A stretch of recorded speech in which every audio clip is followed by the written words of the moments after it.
اعوذ باللہ من الشیطان الرجیم بسم اللہ الرحمن الرحیم دعوے دار عشق۔ سردیوں کی ایک سخت رات تھی، بہت زیادہ برف باری ہو رہی تھی، تمام گلیاں اور سڑکیں برف سے سفید ہو گئی تھیں۔ گلی کے سرے سے دیکھا، دوسری طرف ایک جوان ہے جس نے دیوار کے ساتھ ٹیک لگایا ہوا ہے اور اس کے سر کے بال برف سے سفید ہو چکے ہیں۔ میں نے سوچا شاید کوئی نشے میں ہے جس نے دیوار پر جا کر سر مارا ہے۔ میں نے اسے بلایا اور پوچھا کیا کر رہے ہو؟ اے جوان، شاید تم متوجہ نہیں ہو۔ اے جوان، شاید تم کافی دیر سے یہاں بیٹھے ہوئے ہو، بیمار ہو جاؤ گے، تمہاری زندگی کو خطرہ ہے۔ جوان نے شاید میری بات غور سے نہیں سنی تھی، اپنی آنکھوں سے سامنے کی طرف اشارہ کیا۔ دیکھا کہ اس کی پوری توجہ سامنے کی کھڑکی پر ہے۔ میں سمجھ گیا کہ یہ کوئی عاشق جوان ہے۔ میں وہیں بیٹھ گیا اور زار زار رونے لگا۔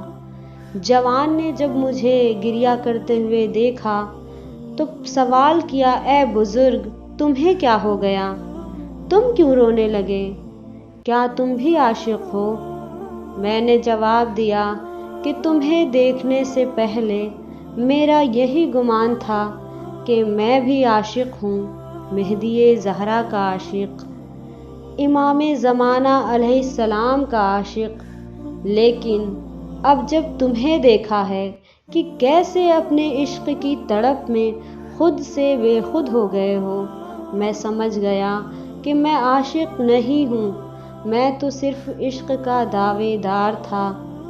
آیا ممکن ہے کہ عاشق ایک لمحے کے لیے بھی اپنے معشوق سے غافل ہو جائے؟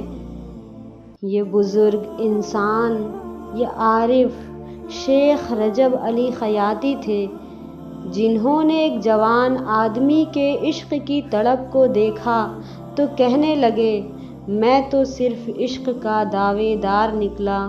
اللہ اکبر! عزیزان، غور کریں، کہیں ایسا تو نہیں ہے کہ ہم بھی صرف امام زمانہ علیہ السلام کے عاشق ہونے کا دعویٰ کر رہے ہوں؟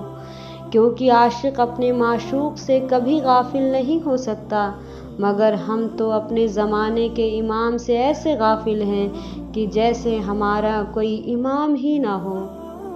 ہم کہتے تو ہیں کہ یا امام، ہم آپ کے سچے عاشق ہیں، لیکن کیا ہم نے کبھی اپنے معشوق کے لیے، اپنے امام کے لیے کچھ کیا ہے؟ یاد رکھیں، صرف دعوی عشق کافی نہیں ہوتا۔ اگر واقعی عاشق ہیں ہم امام زمانہ علیہ السلام کے، تو امام کے لیے کچھ کریں، اپنے قدموں کو مخلصانہ طور پر امام زمانہ علیہ السلام کی طرف بڑھائیں۔ اپنے آپ سے یہ سوال ضرور کریں، کیا واقعی میں امام مہدی علیہ السلام کا عاشق ہوں یا فقط دعوے دار عشق؟ ایک قدم امام زمانہ علیہ السلام کی